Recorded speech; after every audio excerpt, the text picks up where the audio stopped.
Welcome, it's SVPod. Red is here somewhere. That is not the Karate Kid or, pardon me, Boogie Nights Karate. That, of course, is the John Mateer headband, is it not? Yes, it is. You're in Norman still. Big night for the Sooners. They've been waiting for a night to have a big night, and they had one. We will get it into that and all that goes on this day. I have some accounting I want to begin with, Steve. May I? Hold on. Do you have two cards? Double cards. Whoa. First time ever. No. I didn't have two cards out when the day started. I didn't figure today was a 2-card day. But as the day went on, my scribblings, the can you see that? The scribblings got lengthy. Oh my Lord. I like watching ball. I like taking notes. But I do have this. So good. I do have this to begin. Penn State, Indiana, Florida State, Texas Tech, Tennessee, Ohio State, Utah, Miami, Alabama. Ranked teams all. You won 538 to 55. And I would like to quote Mike Tomlin, "We do not care."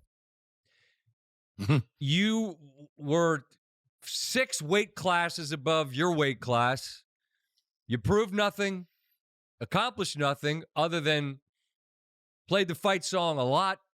I didn't even mention Minnesota, who ran out of fireworks. I think they won 66 to something. Sky Yuma. Alums had a fun day. Undergrads had a fun day. The people that got the checks to come get their ass kicked didn't have a fun day. But that is all we have to say about your teams today. Fair? Is there anything you want to mention about that beyond 538-55? No, I just knew I saw some 70 burgers out there, and I was good. And Steve, I'm not even including Oregon 69-3 because that was against Oklahoma State. Yikes. Coach, that was on the board. Coach Gundy had some things to say about the NIL disparity and this and that, but Steve is reacting. What do we got? A score in Vegas? We might have a pick 6. Okay. But it's going to be a review, so move on. Go ahead. Sorry. Coach Gundy was this chirping, and man, it was over early in Autzen. 69-3. At least you were playing a Power 5 team, but that box score is gruesome if you dive in. Lots on the card. We begin with the game of the day / night. Oklahoma and Michigan. Steve, you were there. Floor is yours. Yeah. I can't say anything more than spectacular, Scott. The day, the weekend, being able to stay downtown here in Norman, a new appreciation, new hotel, the noun. Like, if you want to get serious, you're a noun. That's the hotel here.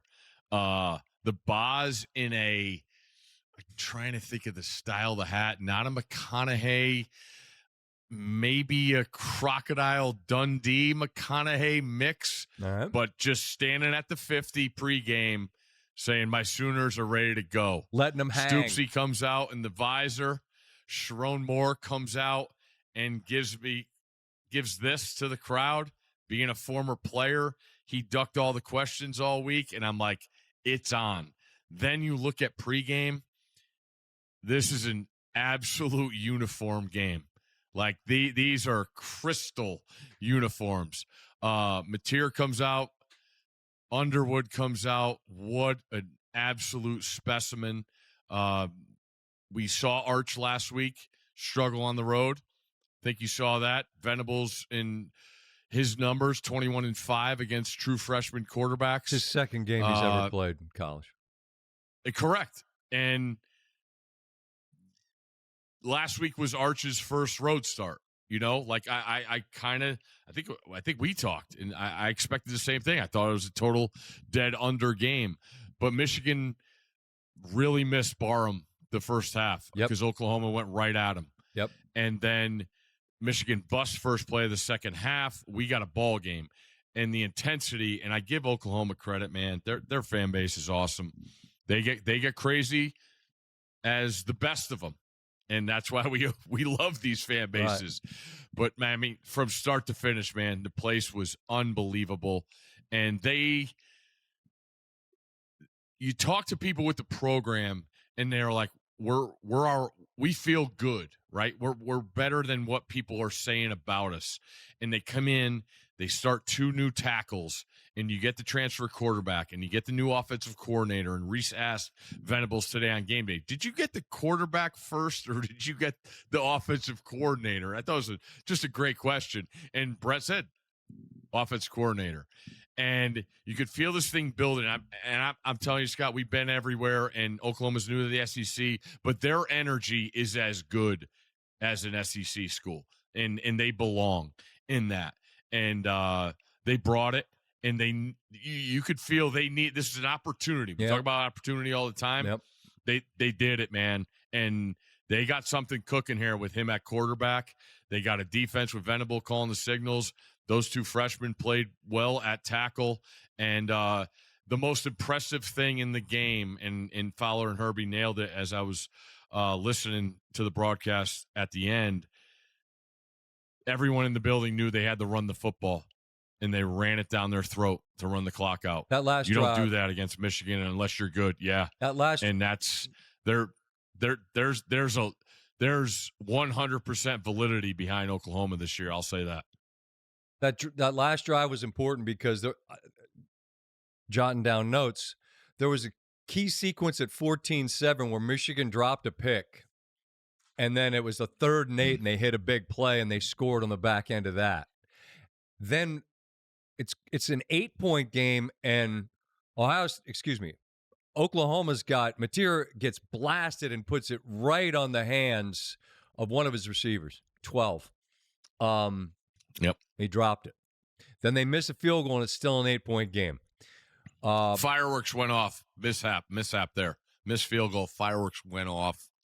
Not great. Not great. That was the only thing that went wrong today. Okay. Well, 24-13 in the end, you can shoot off the fireworks. But there were those key sequences in that game where leaving the door ajar, I just felt like it's key. I hate using the same term, but I always say deep end of the pool. I mean, Underwood got the money for a reason. You said he looks as advertised. I mean, he's a guy that you got to believe is going to be a difference maker in Ann Arbor in time. But this is a lot to ask of a freshman in his first start on the road against a team that's in like a gotta have it spot.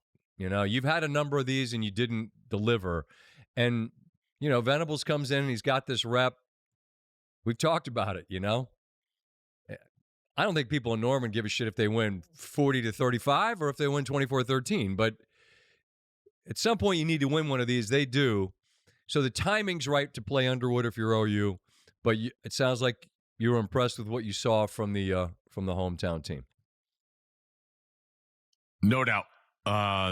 You know he's going to have a defense ready to go. They got playmakers on that side of the ball, and they did what they had to do when they had the ball on offense. Mm-hmm. Does that make sense? Of you course. Knew you had Barham out of the game. You go up 14-0. It was super impressive, and the building was electric, absolutely electric. And it was a big spot for Oklahoma. They know what they were up against after playing a year in the SEC, and they responded. And people are going to want to compare the conferences and all that, but Oklahoma themselves, conference alone, right, and all that stuff. They needed this, and they got it in a big way, because I knew it was going to be a physical game, and they brought it, man. It was really impressive. It was awesome building. Speaking of the SEC, you'll be in Knoxville next week, correct? Georgia, yeah. Tennessee. A lot of dominoes, and we're going to be in Knoxville. I think the second biggest storyline of the day is an SEC game. I think. Mm-hmm. Florida losing at home to South Florida. Mm-hmm. Watching that South Florida beat Boise on Thursday of that first week extravaganza, talking to Dusty Dvorak on the show, where he pointed out, look, South Florida, their next two games after they beat Boise was Florida and then Miami of Florida. And I said on SportsCenter, I said, mess with the bull, you get the horns.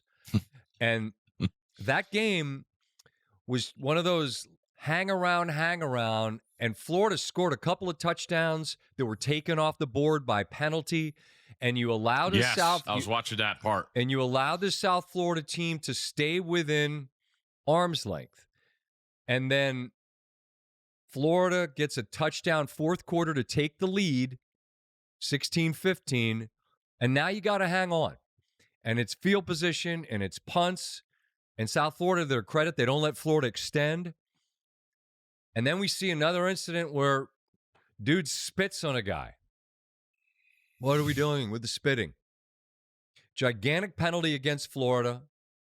And then they hit a screen, and it's a big play. And the next thing you know, everyone in the swamp's like, we came back. We got to sing I Won't Back Down. We did the arms around each other, and everybody's swaying, and we're feeling good. And now we're not feeling good at all because they can kick a field goal and beat us, and they do. And Alex Golesh is going to be the name. Just write it down now. Dude's 41. He's a South Florida coach. They start their season with ranked victories against a playoff team last year and a team everybody's talking about this year in Florida and Lagway, and they go in the swamp and they win. And South Florida, like, fans of teams get really pissed when you say this, but you're going to have a hard time having that guy be your coach again if he's intent on doing stuff like this. Somebody's going to come drop a bag on a young guy that's got an edge to him, and South Florida gets a chance against Miami to stack another one. But today, in the moment, just acknowledge what a gigantic victory that is. And you and I, for 2 years, have been banging the drum for Coach Napier. That's a brutal loss because, Steve, the next month of games for the Florida Gators reads as follows: at LSU, at Miami, home for Texas, at A&M. That's the next month of games for Florida. Cannot lose at home to South Florida. Can praise the Bulls, can acknowledge what the coach that I admire, a guy whose star's on the rise. But if you're the hometown team, can't spit on dudes, and you cannot let them beat you in your building. And, I mean, it's a tough spot for Florida and Coach Napier on the back end of this one. Yeah, I was stunned at the end of that, being able to watch that before we went into Oklahoma. And South Florida lines up 58-yard field goal, and only in South Florida is the kicker's last name Grammatica. And I'm like, wow, they're going to go for this.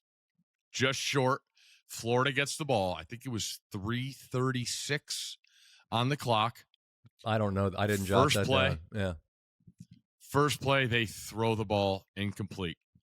Run the ball second down, nothing.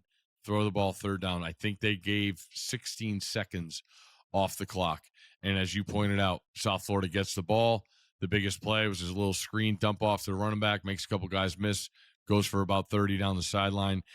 And then again, when you know you could do it and you run the ball, when everybody in the building knows you're going to run the ball and they get off an extra point for a game-winning field goal, that's pretty demoralizing because you go back and it happens because of the decisions you made. That's a tough one. And you pointed out earlier in the game, they score 3 touchdowns on a drive and they all get called back. It was in one drive. It was three. Yeah. 3. And they walk-ins, a pass to a tight end, a running back runs in. It's a holding. I think it's 3 holdings maybe. Yeah. And you just, in a game like that, we talked about on game day today, in a game like that, and it's been talked about plenty of times, when you have a smaller school in the state against the big school in the state, all the players know each other, and plenty of motivation Always on the smaller school. No doubt, because you didn't. They might have sent you a letter, and you might have had an offer, but was it a committable offer, or were you? Yeah. Did you really get the offer? Nah, man. The coach, you got the letter. Coach, I got it. You got a letter. I saved it. I say, yeah, but you didn't have a committable offer, did you? So no, the smaller schools' motivation's always going to be amped up. Get a giant win, man. And again, at LSU, at Miami, home Texas, at A&M. Good, gaggly good. How's the house? Was the house watching that one? That couldn't have been. We have a lot of activities, people are all over the place. So okay, we had. All right. It was not great. Okay. Not great. I don't know where to go. I think can I just start firing noon windows at you? Yeah. We'll revisit the night window and one of the big storylines of Saturday in a moment. The man was on the call. But while we're waiting, in that noon window, I took Duke. I like Mensa. I think Duke's a good team. I thought the number seemed super odd. Duke helped Illinois early. They fumble a punt. They were going to get the ball back down 1. It's a 4th and 5. There's 2 dudes on the field with the same number. Tighten it up. Mm-hmm. Tighten it up. 2 guys, if 2 guys that could possibly be on the field at the same time have the same number, give somebody else a different number. How hard is this? Anyhow, Illinois, as it turns out, didn't need a lot of extra help. Altmaier's numbers, 22 of 31, just under 303 tundies. Hank Beatty went nuts. 8 grabs, buck 28. It's a very solid win on the road. It's early in the year. It's a road game. It's hot. And Duke's capable. And not only does Illinois win, but they put it on them in the second half. Now, that Indiana game, you can circle it. We talked about it all summer. I think I saw Pat Forty says very rare high leverage game between the Illini and the Indiana Hoosiers in football, but that's what we're looking at. And give Coach Bielema, give Altmaier, give that whole team credit. Not only did they win, as I say, it largely wasn't competitive in the second half, and that's an impressive dub. I don't know if you have anything on that, but yeah, it was one of those lines, Scott. There was a couple of them. I'm sure we'll get to it. SMU against Baylor, yep. Duke against Illinois, ranked team versus a team that wasn't ranked, field goal spread. And I wondered about Illinois all offseason. I know about the returning starters, but I really thought they had NFL receivers last year, and that helped Altmaier. And that was my question. Was he going to take the next step? He was awesome today. Yep. Awesome. Yeah, he was. And Bielema's not gonna mess around. He knows he has guys returning up front, and they're gonna try and bully you. And Duke with Manny on calling the signals on defense is trying to mix it up. And Illinois was great offensively. Yep. Duke got it close late, and they responded, and that's a big one for Illinois. People want to talk about the conferences there. Big Ten going on the road to an ACC school who has a lot of promise, but they gave it to them, man. Really, really impressed with Illinois and what they did going on the road and getting a win, early window, whatever people want to say about that stuff.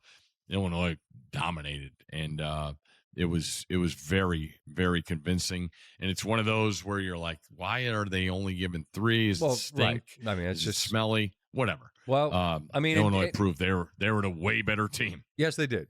Yes, they did. You mentioned the Baylor SMU game. Forget the number. That's a brutal loss for SMU. You're on your home field. It's back and forth, high-flying offenses, but you're up 14 points past the halfway point of the fourth quarter on your home field. Yeah. That's a game you must win. They did not.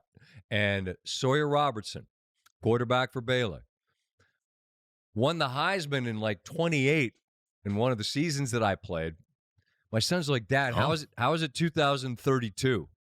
I was like, well, Dad, Dad stays up late at night. Dad has a time machine, boys. You don't know that yet? Don't tell your mother. But Robertson, future Heisman winner, like many years from now.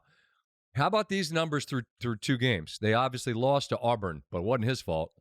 850, 7 tutties, no interceptions in 2 games for him. He had 4 today, and they win in overtime in a game where SMU missed a kick in the second overtime. They hit their kick, and Dave Aranda, after losing at home against Auburn in a game we said guaranteed week 1, some fan base was going to be pissed. And Baylor, I'm sure, had to be wondering, what are we doing? They're down 2 scores in Dallas, fourth quarter. They win. That's a huge win for Baylor, but that's a really tough loss for an SMU team that last year was able to kind of avoid the worst of the ACC. They got to play a TCU team in Fort Worth that looked pretty good week 1. They also have a game at Clemson. They also have Miami. So SMU's got some difficult games, and they let one get away where they had a big lead, and you just cannot have that happen. Yeah, this is the one all week. I just thought about Baylor more, Scott, because I think they're a really good football team. I think Aranda's a really good coach. We know our guy Spav is going to have the offense ready. And Auburn, outmaneuvered them, in that big Friday night game in Waco, had a huge kick return, kept a 2-score lead. But Sawyer Robertson, he just keeps getting better in my eyes. I think he's absolutely fantastic.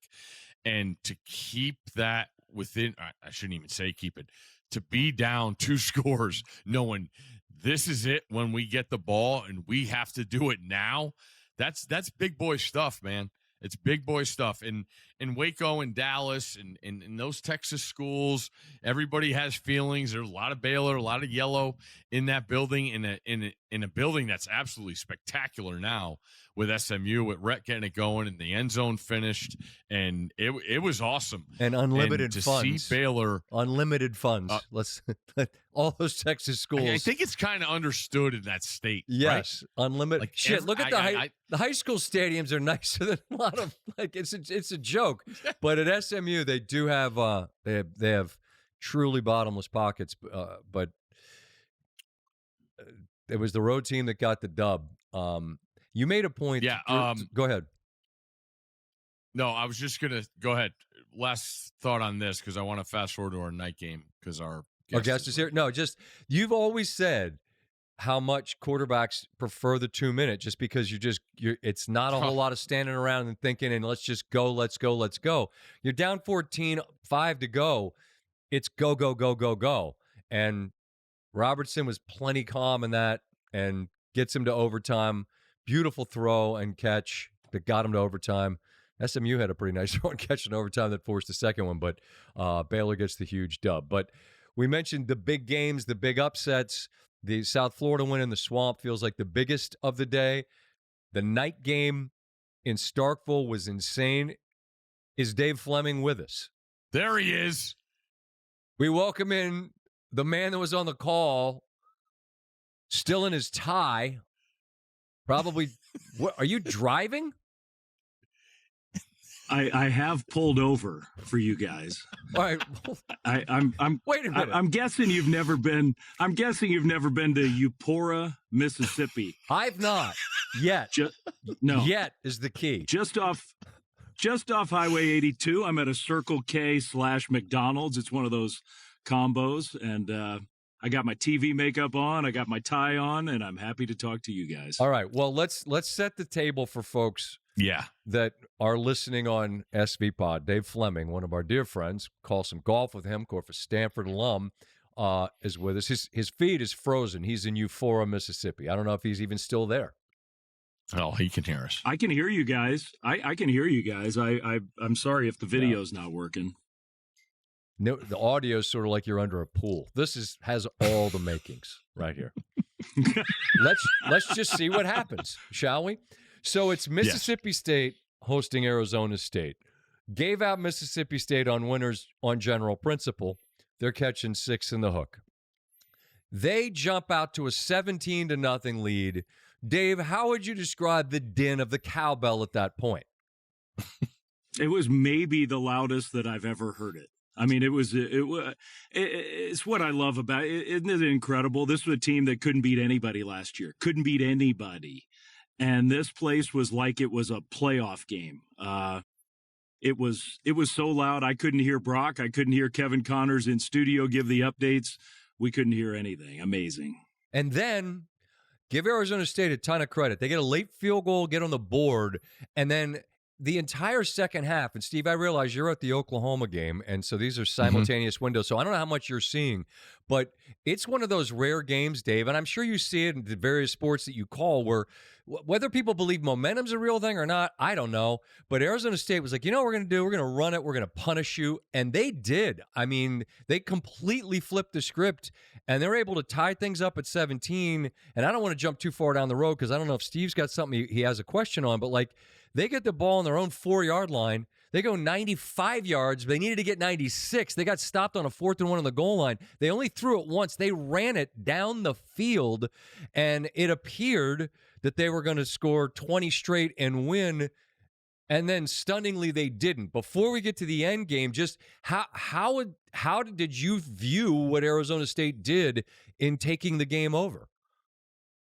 I can't ever remember a drive quite like that. I mean, they ran it 15 of 16 plays, I think, on that last drive. They went 95 yards. The one pass play converted a third down. Yep. But otherwise, they just ran the ball. We showed some wide shots, and we showed the Mississippi State defense. They just committed everybody to stopping the run, and they still couldn't stop them. It was amazing. Except on that 4th down, and I totally get you kick the field goal. There's no reason not to go. You don't need to go for it. But that Mississippi State defense was just gassed, and I wondered, is Kenny going to go for this? I mean, again, it would have been idiotic to do it because you just take the lead. But given what happened on the back end, you know what I mean? Like, I just felt like Mississippi State, they just appeared exhausted. And they I guarantee you. Yeah, I mean, I guarantee you he's getting on the airplane thinking, why didn't I go for it there? Mm-hmm. I understood why he didn't. Of course, their defense had dominated. Mississippi State's offense had not done much in the second half. The defense had dominated, but I still really thought that he was considering it, and I bet you now he wish he had. Brennan Thompson gets loose. Was it? Go ahead, Steve. Jump ahead. I'm jeopardizing this conversation. I'm sorry. Dave, I just want to get. I'm trying to watch the call, and I know what's going on there because I saw when we came in from halftime to the bus. Mississippi State's dominating, and I get to your call, and you're looking at Mississippi State's last drive, and you're saying to Brock, maybe 2 plays here. What's going on? And then Brock does a great breakdown, but your feelings about that last possession by Mississippi State, and then to see them score, how did that transpire into what you were watching? As Scott pointed out, Mississippi State dominates the first half, and Arizona State comes all the way back to tie it. You had to think overtime was there, and you were going to be in the great state of Mississippi even longer. And Mississippi State's got a kicker who kicked a 55-yarder last week. So we were kind of thinking, okay, just get it across midfield and you at least have a chance. And for everybody, I've done it. I've been guilty of it so many times with my own teams. You watch a team sit back and sort of play prevent soft defense at the end of the game, and it aggravates you. And you go, I send some pressure. They sent pressure on that last play, on the touchdown play. It left those 2 guys out there all alone, and they got mixed up and turned around, and it turned into a play that lost you the game. And I'm going to always remember that play whenever I'm being an idiot fan yelling at my defensive coach, saying, why are you just sitting back and playing prevent? That's why you do it. Brennan Thompson's the name of the receiver that caught the touchdown. He actually had a touchdown in the first half on what was an absolutely gorgeous, and I hesitate to invoke the name, especially the San Francisco Giants play-by-play man. It was sort of a Willie Mays as he got deep, and it was right over the top, and Thompson made a gorgeous catch in the first half that made it 17-0. But he's all alone, and Dave, this is one of those rare situations. You're the one calling it. I'm sitting on my couch. I'm like, holy he's going to score. I couldn't believe there was no one back there. I mean, that's how I was watching it. You're the one calling it. You had to be stunned. I mean, I guess the one thing I would say, it is stunning. The one thing I would say is we have the radar reading. Now you get all this data on these players. Right. He had the fastest radar speed reading of any player in college football, that guy Thompson. Wow. So, part of the reason he can get open is he just runs by everybody. It's just, he's so fast. That was also the play. I don't know. I know you guys were watching different multiple games at the same time. It was also the same play in the first half where they picked up the flag, and we went back and watched it, and gosh, it really looked like a chop block, an illegal Kenny block. Was furious. They threw the flag on the play, and they picked it up, and I don't blame him for being mad. That ended up helping decide. I don't the either, game. but I couldn't tell if he had been passed off, and it was the running back that hit him low, but I mean that looked like a flag. I thought. I think when that tight end chipped him, and then the running back comes in low, and it was so close together. To me, that's the definition of the only way you can go low is if you go low right away after the ball's snapped, and it's not two guys doing it. And I think it was an illegal block. They picked it up, and the touchdown stood. Yep. Dave, you went to a Pac-12 school. Brock is a Pac-12 guy. Stormy's from Vegas. And, out west, everybody always is wondering about the SEC. How much more respect do you guys have for a building like that in Starkville? How great was it for you guys to be in Corvallis last week in Starkville? Like it had to be just incredible, especially with the outcome. I hope Cal fans don't take this personally, but we're going to Berkeley next week, and we walked out of there going, man, Berkeley ain't going to live up to that. Here's the thing that to me, I mean, look, I had Auburn, Texas A&M last year. That was a 4 overtime insane game. Place just about to burn down at the end of it. I've had a lot of good SEC games in my life, but that was a 2-10, 0-8 team last year. Yeah. A program that has had 2 years of just no success, nothing to be excited about. And there they were last night at the pep rally. Today, place full, students jammed in there, loud from an hour before the game, and tear down the goalposts. They were 2-10 last year. Yeah. I mean, that's the thing about it that's so different. Yeah, I don't know. It's awesome. I don't know where you take the goalposts in Starkville, but they aren't on the Little field. Dewey's. Go to Little Dewey's. Okay, maybe Euphora. They're by the Circle K McDonald's combo. But good for them. I mean, they had to call a timeout with 12 on the field before the field, the third down play, I think it was, and there's no way in the world they're winning. They hadn't done anything in the whole second half. And then the fastest guy there is gets loose and they bring pressure.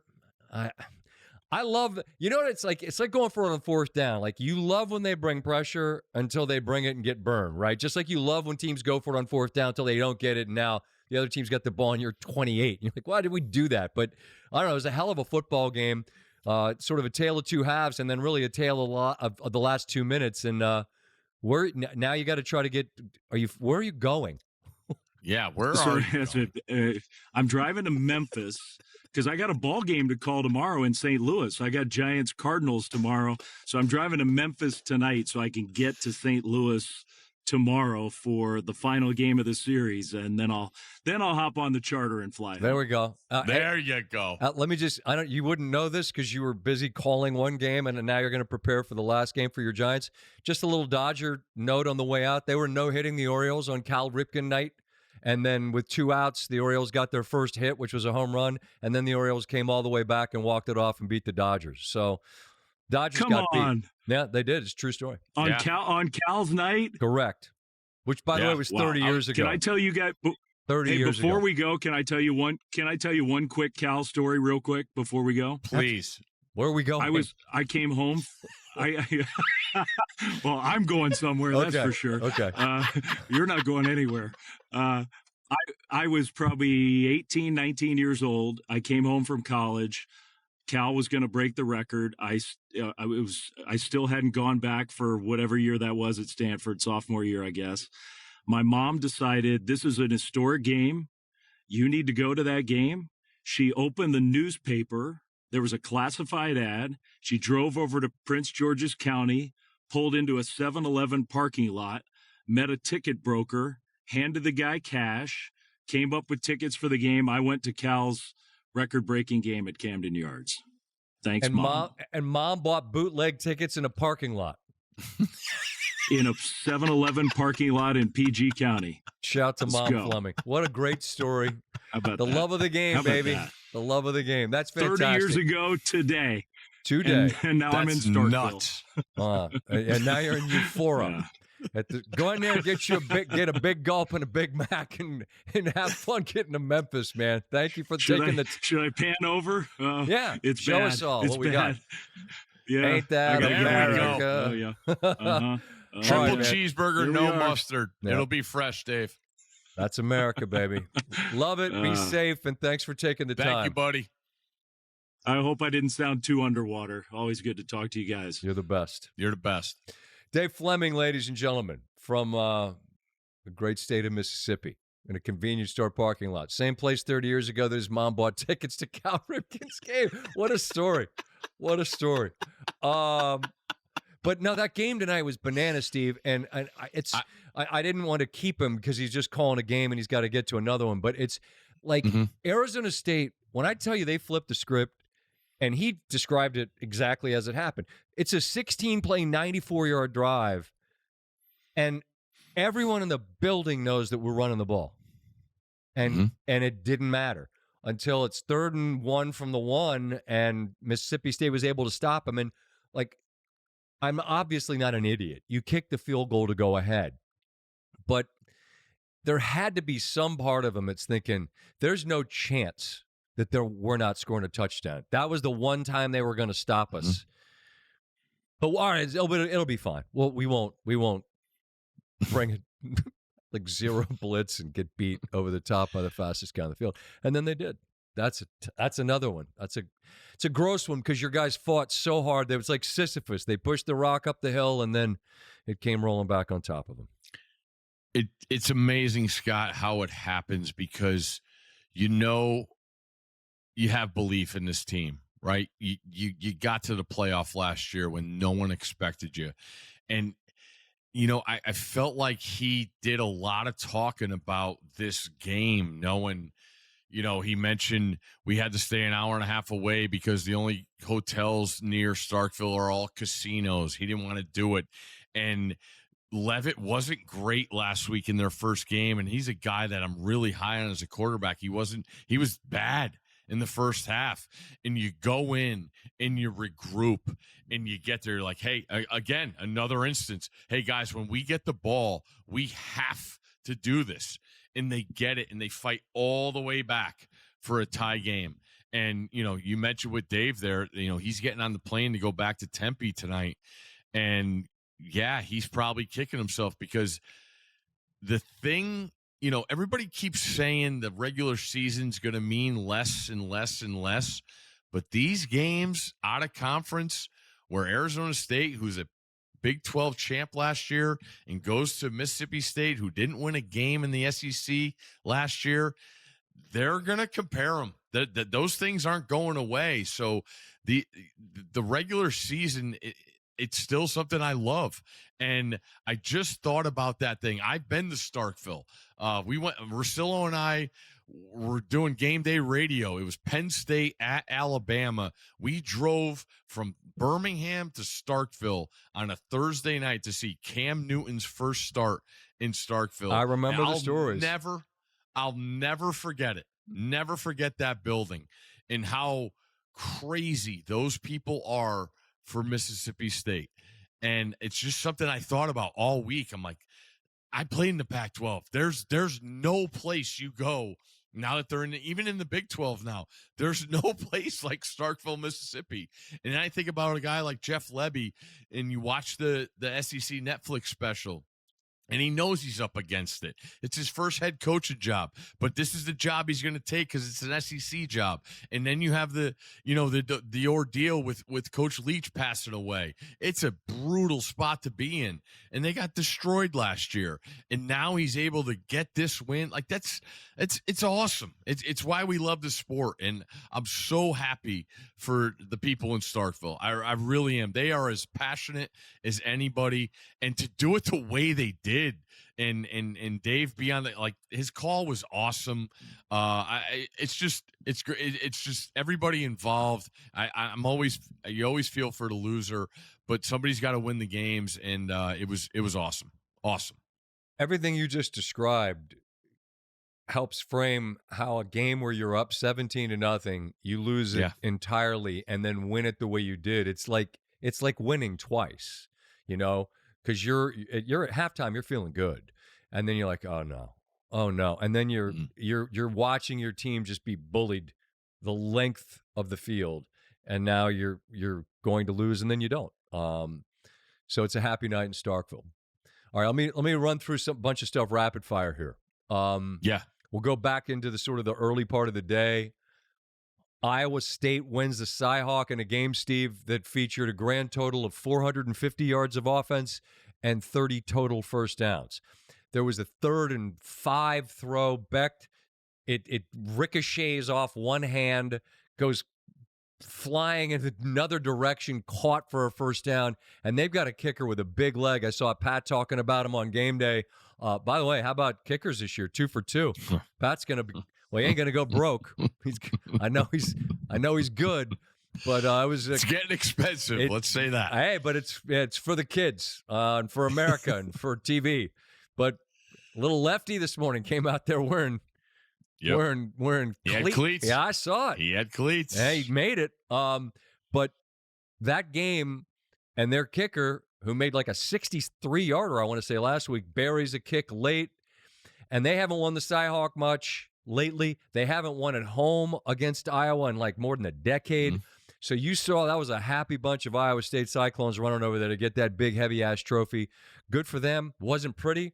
When it comes to Iowa, it never is, unless you had 3.5. 6-3, no big deal. No big deal. But that's what I got for you on that game. I don't have anything else. Yeah, watching that game, I don't know how much you caught of it. It just felt like Iowa had the ball the whole game.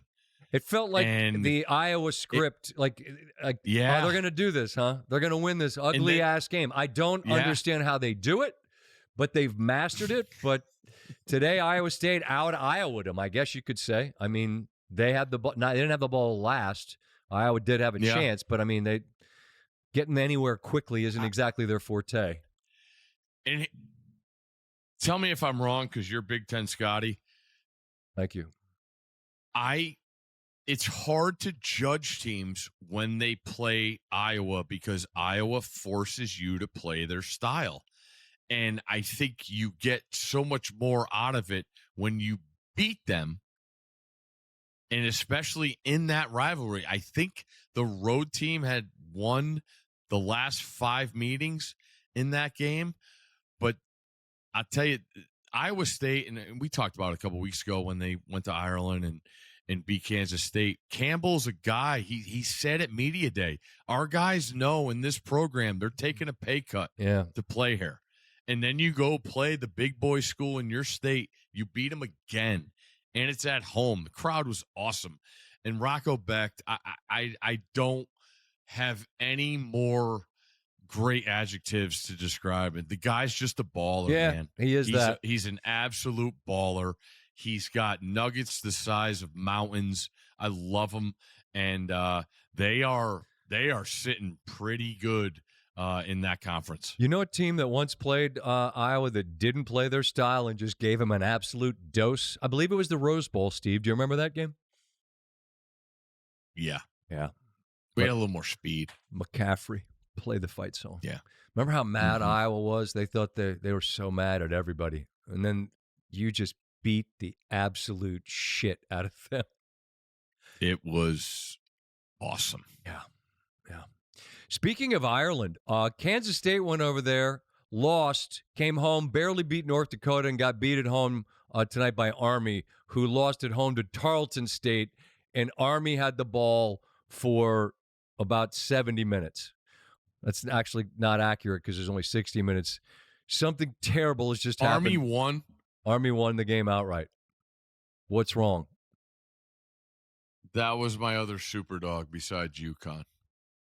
UConn's going to be on. At least you get to do it on bad beats, Steve. Army would have got me like 23 points. Army won that. What was the score? 24-21. Army. What was their set? 8 possessions in the game? I don't know. They had the ball for 40-plus minutes. Army on the field. That happened. I don't know if you saw any of the Kansas-Missouri game. It was one of the stranger nothing. No, it was bonkers. 21-6. 21-6 Kansas. And then I want you to hear these numbers. They more than doubled Missouri, more than doubled Kansas in first downs. They had 300-plus more yards of offense. They had more than double the time of possession. It was 21-6. So the scoreboard, like, Daniels looks awesome, and KU's just giving it to him. But not really. And then Missouri completely dominates the game statistically. Late touchdown, which made some folks happy, I'm sure, that were on the Missouri side. But just a wild game. And credit to right before halftime, Drinks guys are moving the ball with pace down the field. They were able to get, I think they got even at that point. I can't remember. It's all fucking day. They tied it up right before halftime. Yeah. So it's like Kansas feels like they're in good position early. Perfect start, perfect script, better than the perfect script. Like, you don't dream of a start that good, but there's a reason we say sign up for 60, and Missouri did that. That was an impressive win because Kansas and with Daniels is a more than capable team. They're a dangerous team. That was a good win for Missouri. Yeah, that was back and forth. I didn't catch the second half, but I want to say you mentioned 21-6, and there was a safety involved, and it just kept feeling like Missouri kicked field goals, then it was tied, and Kansas took the lead. I can't wait to go back and watch that tape. I know Drink really likes his edge guys, and it feels like they figured out a defensive game plan once Kansas jumped ahead, and there were some good words said back and forth, and they hate Drink each other. Is the best of them. Yeah, and real hate is great in sports. Like not fake hate, real hate. That's real hate. Yeah, and I want to say the basketball teams have still always played, but this is the first time they've played in football since Missouri joined the SEC, and they kept showing the old clip when they were in the Big 12, I think it still was, when Chase Daniel beat Kansas. It kept them out of the playoff with the old man genius. Might have still been Big 8 that had a great logo. Yeah, I honestly, that's why I remember that took big-ass 8? I was like, which? We're old. God, we're old. Big ass 8. Remember the Metro? Remember the Metro Conference? Anyone? I do. Yeah. George McLeod, Florida State. What's up? There you go. Baller. He could go. We had a lightning delay in Clemson, and Troy was ahead 16-0, and I'm like, okay. Clemson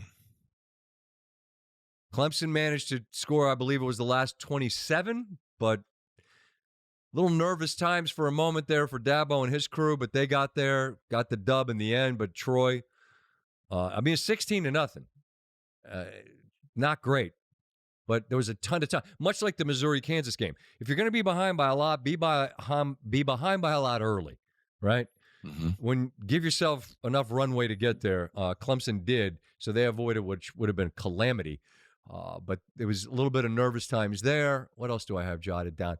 I'm like, I don't know. Arch had 4 touchdowns in 5 minutes of game time against San Jose State. We're not going to know anything. There's some video out there of like him throwing and like wincing. It's like I don't know. I'm not going to be one of those internet doctors that starts diagnosing, but I'm not going to diagnose whether he's okay or not until they go to Gainesville for early October, because they're not going to be tested really. But it was literally 5 game minutes. San Jose couldn't stop turning the ball over, and he had 4 touchdowns in 5 minutes. So there was that for Arch today. Yeah, I didn't. That was we were in, and I was coming back from game day, and Cyhawk was on. I was really into the Baylor game and then the Duke game, so I was not caught up on the teams that were big favorites. Understood. So I will go back and watch that Texas tape for sure. Coach Ken and San Jose State coming in. I think they backdoored that, or I think it was no. They were covering the whole way. Okay, they were right. They were never not covering San Jose State. Team right side. So was Kentucky, by the way, which they were never not covering until with a minute left, Ole Miss kicked a field goal to go up by 10. And then Kentucky, Ole Miss is playing super soft because whatever. And Kentucky gets down there, and I'm screaming at the television. Kick. How loud? How loud? Kick it. Kick the field goal. Kick the field. My two sons are like, Dad, they're down by 10.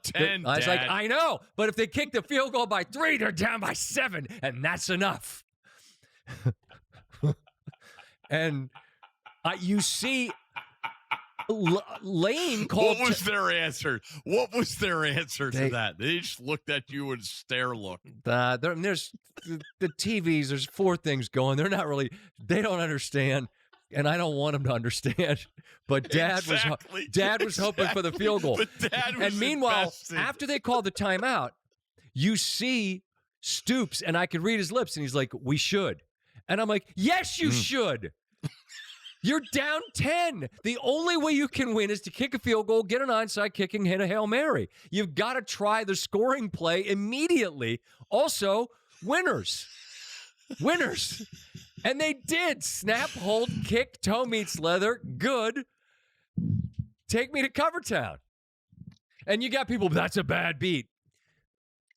If one team's covering for 59 minutes of the game, I get that you didn't cover and that you're pissed. But the correct side, and it's not just because I had him, but also kind of it is, Kentucky. Lost by 7. Dad, they're still going to be behind by 7. That's okay. What? Can I ask you a question? Yes. When you gave that out, what was your line on winners? By the time I gave it out on winners, it was 8.5. It was 10 earlier in the week. 10.5. No. And then your Tulane, did that go the right way? No. And that number that went crazy up. That went up a lot late, and there was a pick 6 apparently in the end of that game. What we gave it out at on winners, it was not going to be a winner, and it was going to be apparently for a bunch of people out there that took it because they were getting like 16.5, and I want to say Memphis got a pick 6 late in the game. I don't know when, but it was apparently very late as there were some sad people. Gave out South Alabama. God bless the USA. They only lost by 2. I said I thought Coach Applewhite's guys could stay in the vicinity. They managed to do that. There you go. Apparently, you said something on game day that I want to echo here. Vanderbilt in their game in Blacksburg. Yes, they had not 1, not 2, not 3, not 4, 5 consecutive touchdowns. The Commodores did. They were down 20-10. Then they reeled off 5 straight touchdowns. They also held Virginia Tech to 5 consecutive 3-and-outs, except one, I believe, was a 4-and-out because they went for it on downs. And so what was it you said on game day about Lane Stadium, Steve? I gave out Vanderbilt, and I was really mad because I do College Football Live and the Bet Show and the 6 o'clock Sports Center on Friday, and I try and juggle all these picks, but I wanted to save Vanderbilt for game day because it was my favorite pick of the week. And all we do when people mention Virginia Tech is talk about Enter Sandman. And I get it. Metallica came to Blacksburg, played in the stadium, and it was I watched it. It was awesome. The videos, everything was great. But all we do about Virginia Tech football is talk about their entry in Enter Sandman. Yeah. In the lunchbox and how hyped everybody is, and everybody's jumping around at the same time, we never talk about the end result. They don't win. They don't win at home. And it's we've talked about fantasy people, fantasy football experts, and how we don't revisit their feelings. This is the ultimate.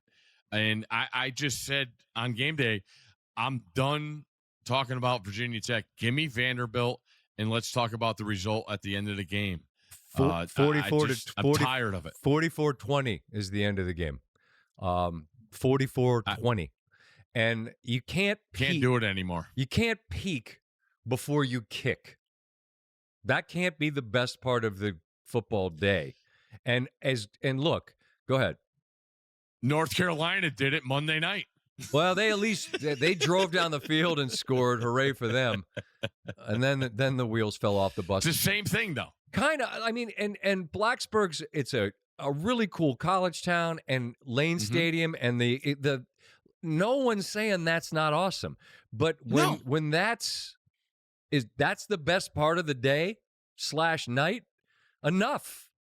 How many times can we talk about it? I'm completely with you. When's the last time they won a big game? I remember when Sam Howell came in there, and I had Virginia Tech because I'm like the magic of Lane Stadium. That's the only game I can think of that they won at home that felt like a big spot or whatever else. And I don't know if tonight was a big spot. I actually thought they played well against South Carolina because they did. South Carolina won that game because they got a punt return, and Nick Harbor, who runs a 10 flat 100, ran past the secondary. 6'7". He's a big human. They won on a bomb to the fastest guy in the field and a special teams play. Virginia Tech played well in that game. Played well. But tonight you gave up 5 straight touchdowns and were basically thrown off the field 5 straight times. But Enter Sandman is cool, and it is. But it's awesome. The magic of Lane Stadium has left. Yeah. And so you guys went out, and I mean, look, your coach knows he's up against it. They went out and got a zillion people in the portal, and it's a tough start. At least they haven't lost in conference, so there's still that. Everything you want still in front of you. Isn't that what Nico said at UCLA after they got absolutely dog walked by Utah? Did UNLV win that game tonight, by the way? Yes, and he missed the touchdown throw right over the middle. That hurt you? Cost us the over. 3-0 day. Ooh. Sorry. So it's a rough start for I'll take 2-1. I'll take 2-1. Although, again, same deal. You lose to UNLV and you lose to Utah, and you haven't lost in conference, so everything is still in front of you. What conference is UCLA? They're in the Big Ten? Allegedly. Okay. All right. I am Big Ten Scotty. It's my understanding that both they and USC are members of the conference. Maryland goes there. Maryland goes there to the Rose Bowl later this year at some point for a conference game. Can I just get a mention in? Please. Of what? Maryland's got an NFL quarterback. Malik? Yes. He's a freshman. I understood. They won 20-9. You got an NFL quarterback. I'm just telling you right now. Free grandma. That was the rallying cry. Listen. Win the games you're supposed to win. Baby steps. Baby steps. Yeah.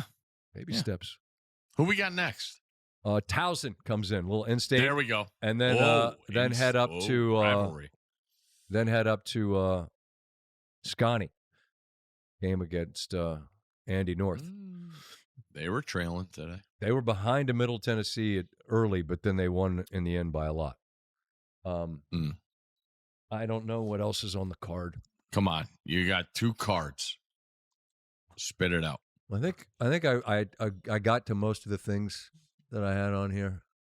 Because once this ends, no one talks about college football because the Shield takes over. Yeah, that does We got some fantasy things to figure out. I'm really happy tomorrow. Why? Because this might be the greatest NFL Sunday possible because we don't have to watch the Cowboys or the Chiefs. Why you hate Dallas and Kansas City, Steve? I don't hate them. I know. But people love to talk about them, and I just don't get it. I don't get it. Herbert was pretty good on Friday in Brazil. You know what was better? What? The turf. How was the footing in Brazil? Better than last year when the Eagles and the Packers and stop Love falling cost down. himself half a season. I think both teams took down like those mountain climber boots that have the 6-inch long saber-toothed tiger metal spikes just to make sure they could stay on the field. I don't know. I came home from College Park and saw some people falling down, but I don't know. At least they were mostly upright. Yes. Okay. Compared to last year? Are you kidding? There's one game we need to talk about. Okay. What did I forget? Maybe we already talked about it. I don't even know. Because the Flemming thing, I'm so happy Dave was able to join us because he is as good as there is. And for him to be in Starkville amidst the madness is just, he's, how do you, if you were ever going to take a person to transplant into Starkville, Mississippi and be like, all right, give me an outlier, I'm going to take Dave Flemming and put him in Starkville. But he's that good. He loves, you know what I mean? Wonderful guy. Oh, he's such a good man, and he's so good at his job. Yeah.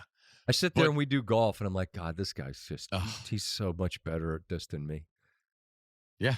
Why do they fly me here? Just give Flemming. I don't know if he's better. He's a good guy. He's nice. He might be nicer. He might be nicer than you at times. Okay? He's not standoffish and aloof? At times. He's nicer. What game? There was a game in Eugene, Oregon today. Well, I mentioned it. I said 69-3, and I said the box score was gruesome. Go ahead. Can they go to Happy Valley and win in a whiteout? The problem I have with today is I said of all the people that I listed to start the show, the 538. They were on that list? No, they were not part of the 538 to 55. Okay. Penn State was, because Penn State has played Nevada and they played FIU. Shout out to Pitbull. They get Villanova next week. Shout out to Pitbull. So you have. We're not going to talk about Villanova in a good way here. Okay, no way. You're not going to know anything about Penn State relative to what tricks they've got in the bag. You won't have to get exotic with your play calls or whatever else. I think that against a team like Oklahoma State, at least you're playing someone from the hierarchy of schools that's in your peer group. But I mean, look at how the season ended last year for Oklahoma State. I don't know, man. Let me answer you. Of course they could. Of course Oregon can go there. I just don't know what we learned about them today other than that they can score really fast and that Oklahoma State was hopelessly outclassed. In all the bad that people talk about conference realignment, that game is the climax of West coming East. Like we're going to have it all for that game. I cannot wait for that game. A team from Eugene going to Happy Valley. Not a lot of duress, yes. but I imagine Uncle Phil can probably get a plane that'll land. So, although we know that the James says the tarmac's too small. That's what I just got. That's what I just said. The bird Nike ain't bringing them small jets. You know what? Phil might just get a fucking Air Force. What kind of plane can we land on your tarmac? Cool. We got 30 birds coming in. The Duck Air Force will come land in your rinky-dink airport. When is that? Week 4? 3? What is it? September 27th. That's a ways away. You know what that is? I don't. What is You know what that is? No, what? We might have to have a conversation because I just got contacted. That's the Saturday of the Ryder Cup. There might be some situations where people want us at Bethpage on Sunday. Who? The people that are running Bethpage. Bethpage people? Want these two guys on the screen for anybody that's watching on the video. Yeah. Okay. So, I don't know. It's a conversation for later. Well, I mean, speaking of private aviation, just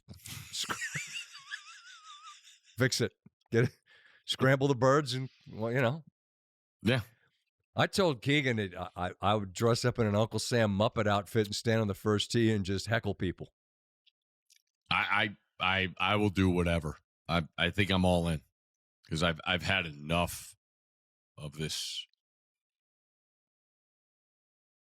non-USA talk. Oh, they're about how much better they are, and I'm here for our people. The European side's pretty good, but it's going to be understood. It's going to be absolute scenes at Bethpage. Yeah, scenes. Yeah. All right. Well, whatever. That's that weekend. It's a monster Saturday, and obviously the golf is monstrous.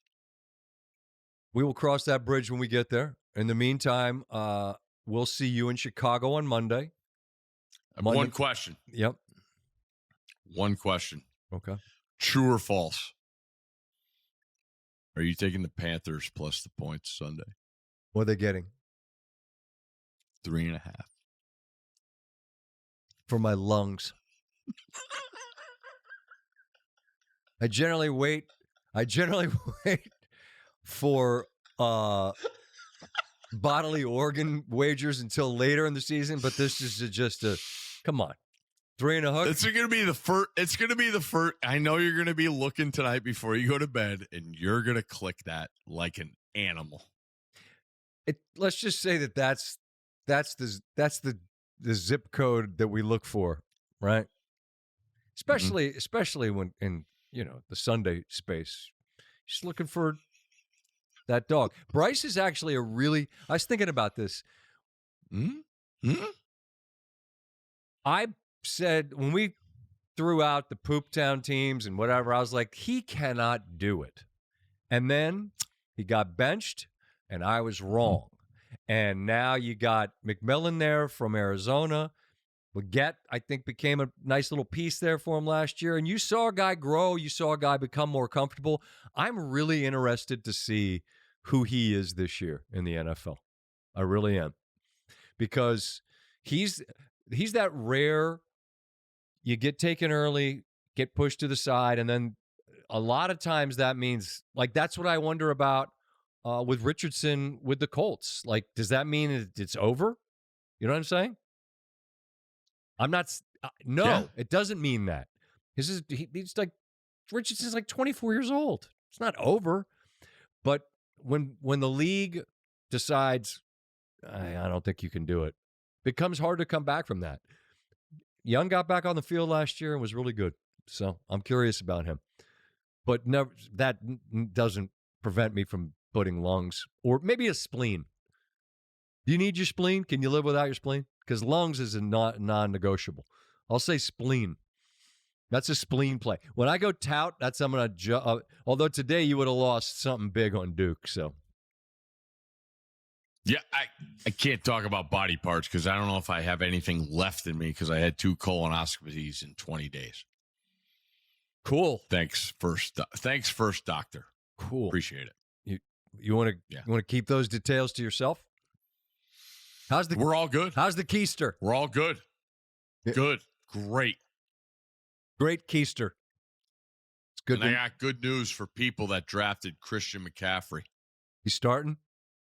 2 words. Yeah. Start him. All right. Steve has him in his actives. He's up, as they say. We're still up. This is actually not terrible. Last year, there was times we were on until 3 in the freaking morning. So, yeah, we got to fight out a Stanford.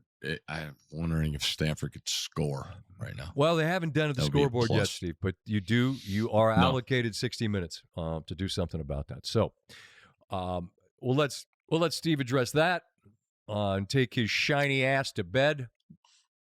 And we'll see you in Chicago on Monday.